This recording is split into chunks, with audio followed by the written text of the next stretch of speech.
تهاشه مهنګایي او ورځ تر ورځه په غربت کې هم اضافه راتلونکی بحران چې دی هغه به د غلي د وړو وي د وړو په نشوالي باندې په حکومتي سطح میټینګونه هم کیږي دا وخت مونږ تاسو په خپل سکرین باندې د وړو سپوټیج هم وښول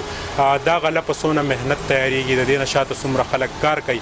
آیا بحران چې دی د کمې پورې برقراري د دې ماهر زموږ سره ناست دی جاوید دا راته ووایه چې ستاسو په دې باندې ډېر نظر دی د دې رزق دا ترسیل چې دی تاسو د پلار د وختونه کوئ آیا د وړو دا کم بحران چې دی دا به برقراري څه کمی پکې راشي د کم چې زیاتوالی دی د پیسو دا به داسې که نه دا به څه کم شي دا خو جدي څه کار دی چې نور کله به زموږ خپل فصل وشود ملکي نو موږ به هغه استعمالوو او د هغې نه علاوه به موږ د پنجاب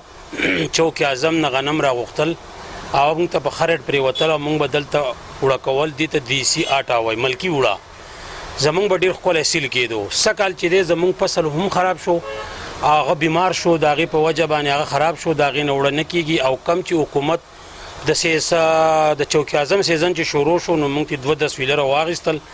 چې کله هغه 2-10 ویلره رالل نو هغه موږ دلته لوکل کار پې کوو او ختم شو اوس حکومت بیا په هغې باندې پابندي ولګوله او هغه بند کړي دي اوس موږ ته نه راځي او نه د هغې په دغه پوهېږو چې په ملک کې بحران دی د غنمو او زیات نه زیات 2 میاشتې یا 1.5 میاشت بعد په دې ملک کې به د سره غنم هم نه اهم خبره ده بلکې بیا د دې سره سره د پنجاب وریجې چې دي هغه دومره حد ته رسېدلې وي چې هغه د هغې ټوټه په 3300 روپۍ باندې 8 دړۍ چې دی 40 کیلو هغه خرڅېږي زمونږ بیګمۍ وریجې چې کمې سواتۍ وریجې دي 50 کیلو اعلیترین وریجې هغه چې دی نو په دغه ریټ باندې هم نه خرڅېږي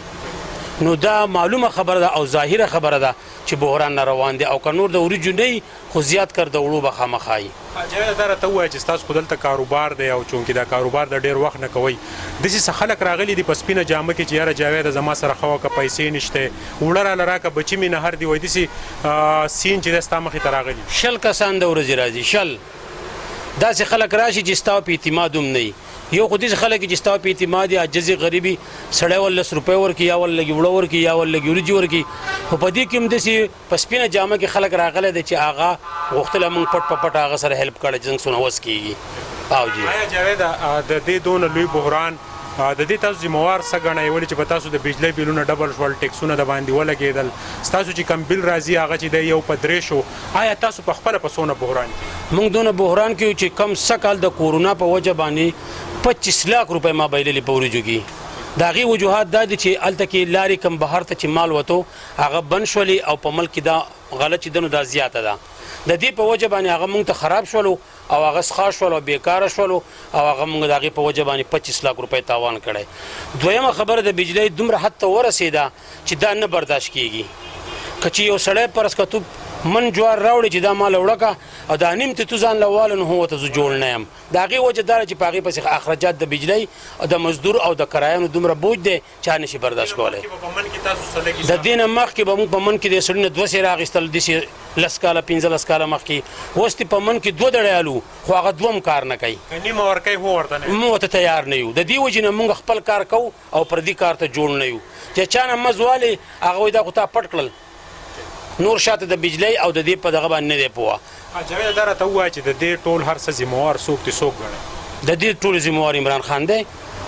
عمران خان ذمہوار دی هغه له موږ ووټ ورکړی په دې مقصد دپاره چې هغوی زه تبدیلي راولم او موږ وله ووټ ورکړی دی دې ټولو خلکو وله ورکړی دی خو هغه چې کومه خبره کوله تبدیلی چې غریب ختموم نو د هغه خبره صحیح ده او موږ په غلطه یو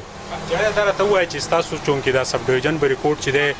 ستاسو د پلار د وخت ستاسو په دې په پټو هم نظر دی د دې په ناب تول هم پوهی د پټي اندازه ورته هم لګي چې په دې کې دونه وریجې ده دونه پکې غنم دي دونه جوار دي آیا دا بحران کرالو نو بیا به خلک متبادل ولې چې د وړو نه خو نارغېدن دی متبادل به بیا څه کېږي څه طرف ته دا خبره روانه ده آیا خطرناک طرف ته روانه ده بالکل چې زموږ سره جوار او وریجې چې دي نو دا خودکفیله یو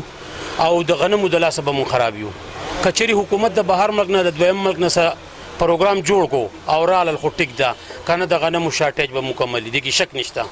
زیات نه زیات 2 میاشتې ټایم ورکوم چې دا به د سره یم نه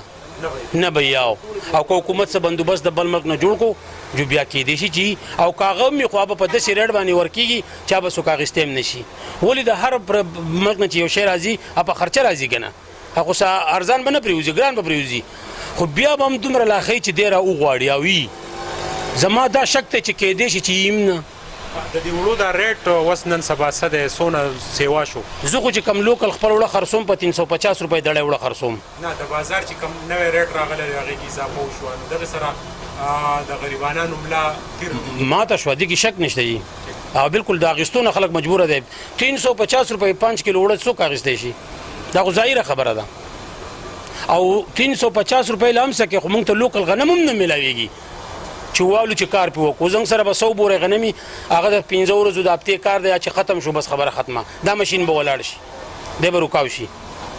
پایه به جام شي د وړو بحران او زموږ دلته د ماهرینو سره خبرې د دې مقصد دپاره دي چې حکومت لا پورې سټپ په کار دی ولې د ماهرینو وینا ده چې په 2 میاشتې کې به دا بحران مزید اضافه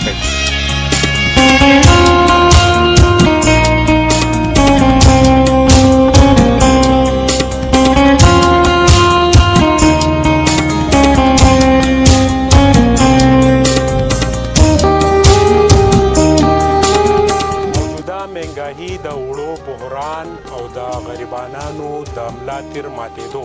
یوه نوې منصوبه روانه ده چې د وړو د نشوالي د وجې نه دوکاندارانو خپل ریټ مقرر کړی دی موجوده ماهرین وایي که حکومتي اقدامات ونه شو او غنم راوه نه غوښتی شو نو په 2 میاشتو کې به د وړو یو لوی بحران راشي چې سمبالول به یې مشکله وي د کیمرامین حضرت حسین سره سهیل باچا بریکوټ سوات